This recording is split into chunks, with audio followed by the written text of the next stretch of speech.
because we hear about it, and what's the reason why you've asked us to talk about it, because all of the stuff in the past 2 weeks with the involvement with Iran and the where's NATO, and Trump has said from the podium on a number of occasions at the beginning of the hostilities that he was particularly disappointed that the NATO allies did not come to assist with this. They actively tried to block it, from not being able to use airspace to not use this. And he kept going on and on and on. And again, what we talked about before, there were so many people all over the place, these talking heads, who thought that NATO would compel them to do it. And there's some people said, no, the North American treaty, the NATO treaty says, doesn't compel it. It says if we want to, it's all discretionary and everything in between.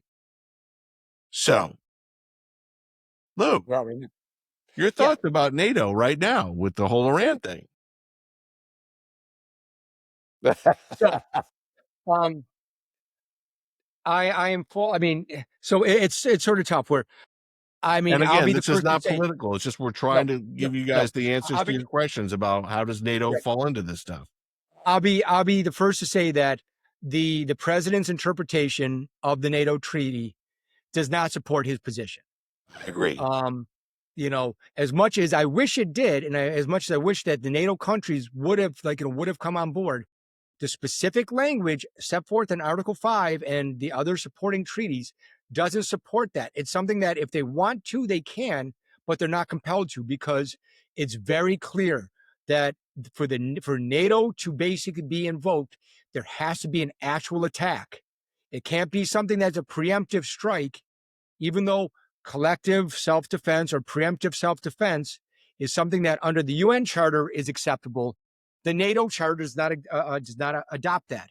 And you know, as Rob and I were discussing before we got on here, it's sort of, you know, it's weird and it's different, but that's where it leads us. So, what is my opinion, my personal opinion on NATO at this point?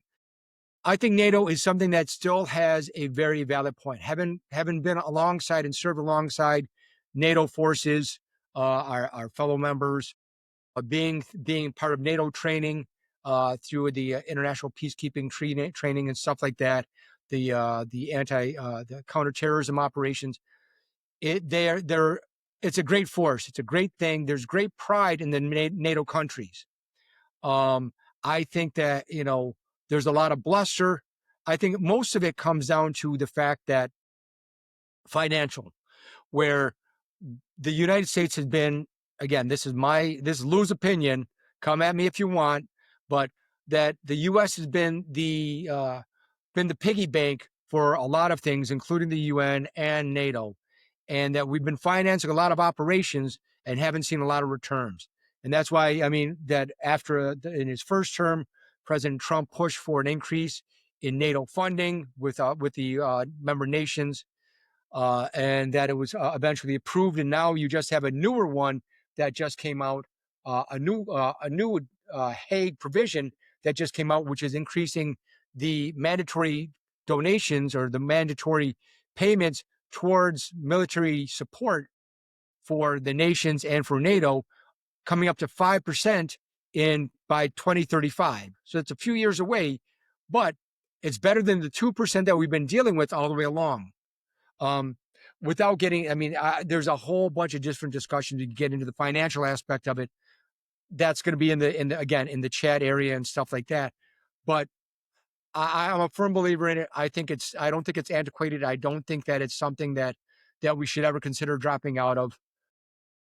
I think it's something that needs to be updated and examined every once in a while. But I think that now that we have a growing population of countries involved in it, that's great. But at some point, you know, not to be that guy, but you got to start looking at it and say, like, when do you want to stop expanding? Because it shouldn't be a mini UN where all of a sudden it loses sight of its mission, which was basically to protect the West, to Western values, protect against communism and other influences that could adversely affect Europe and North America. And I think that it's long overdue. I think that we've lost that NATO has lost some of its views on that, and I think that we really need to re-examine that. That's my soapbox, and I'll step off it.